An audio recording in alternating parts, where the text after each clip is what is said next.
Zalo vô cùng anh Quyết để cho trận rồi.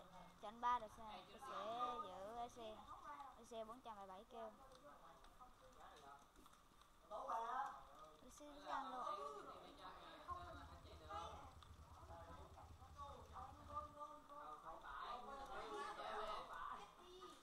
Thốn quá. Ê, rồi thề mày á. Không.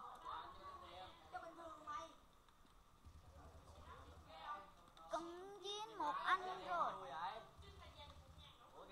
Lại cận chiến thêm một anh nữa. Dạo này chơi nhiều cận chiến quá.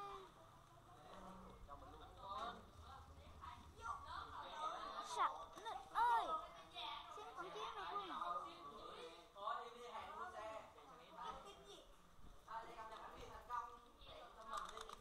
Một anh. Hai anh luôn chứ. Lầy vậy luôn đó hả?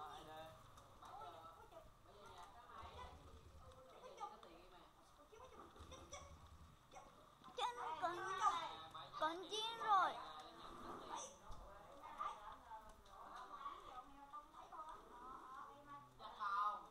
Còn mặt quét hơn.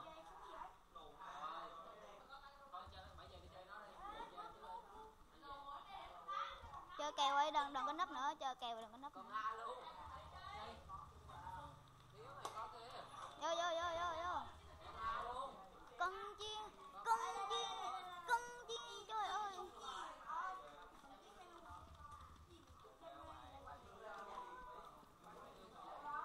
Ôi, tôi đã nhì bản rồi. Ôi, cận chiên.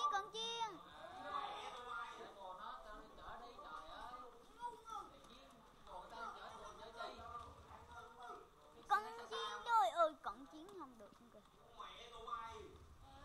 Quay nè lên đó.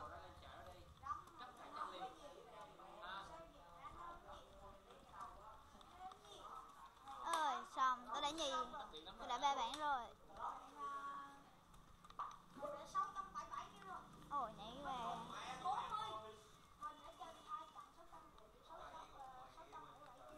Sao nhảy qua trượt hoài nó nhảy chắc nãy giờ rung cận chiến nhiều quá nên rung tay.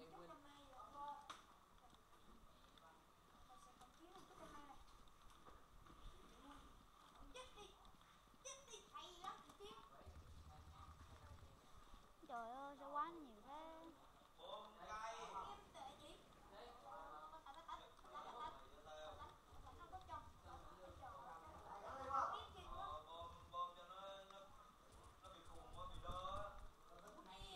Cây được một thằng rồi. Tỉnh đi chứ.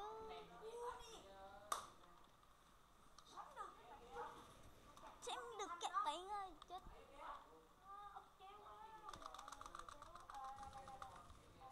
Để vô được. Có thức giải.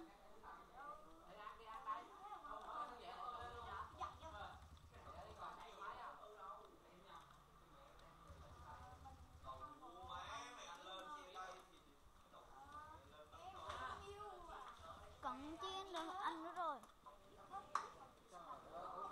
Sao nhiều quá thế nữa. Cận chiến. Lại cận chiến. Ôi không cận chiến được. Xém được thôi.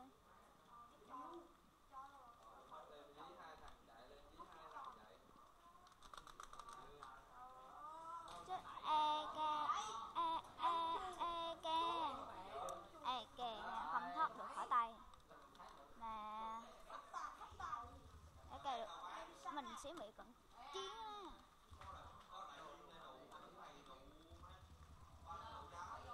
Cận chiến trời ơi máu nháy mà không cận chiến được làm sao sống được kìa.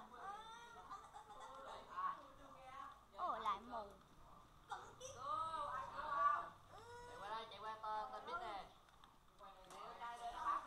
Tiro Basel. Qua đây.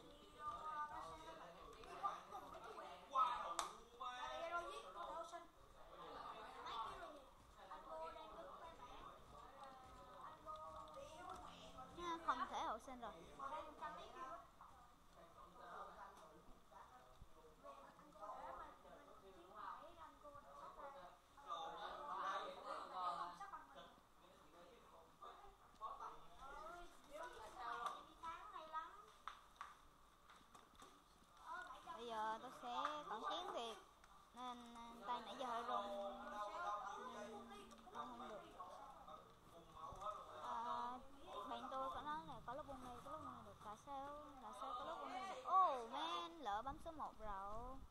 Chuột mà đánh nãy giờ có không một rồi, thiếu ăn ngon mày luôn.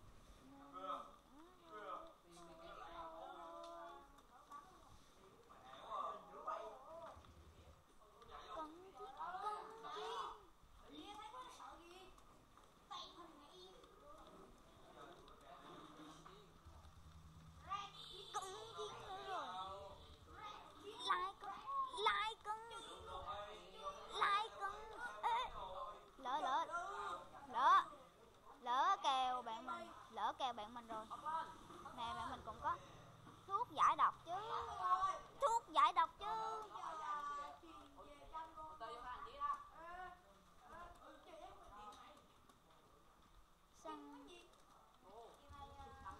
Săn quá.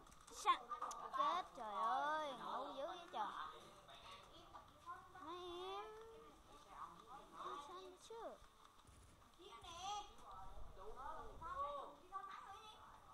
Ồ, không. Cận chiến ha lè. Ô. Cận chiến, trời ơi, cận chiến không.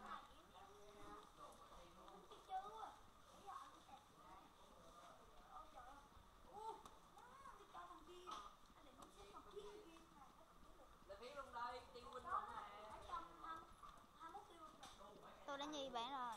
Các bạn nói được 2 trận thôi. Mẹ thôi. Đó thôi.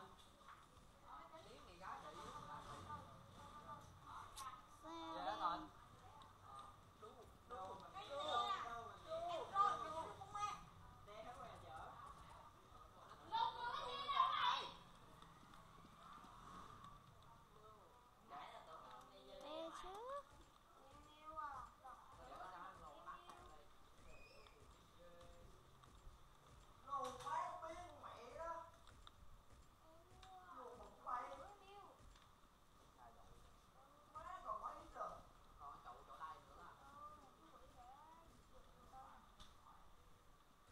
Ê, đây là anh Quýt. Chết đầu.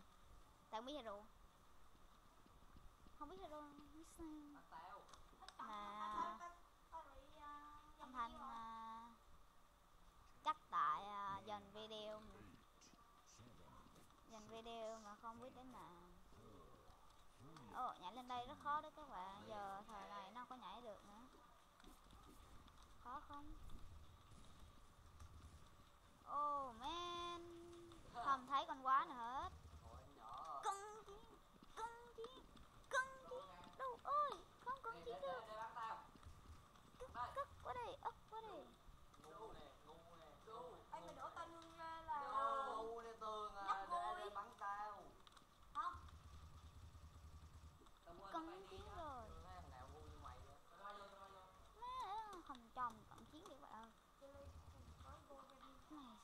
Mày sẽ lại cận chiến. Trời ơi, sắp được rồi. Đúng không? Mẹ không biết thôi. Tao vòng này mày đánh không? Tao bị cận chiến rồi.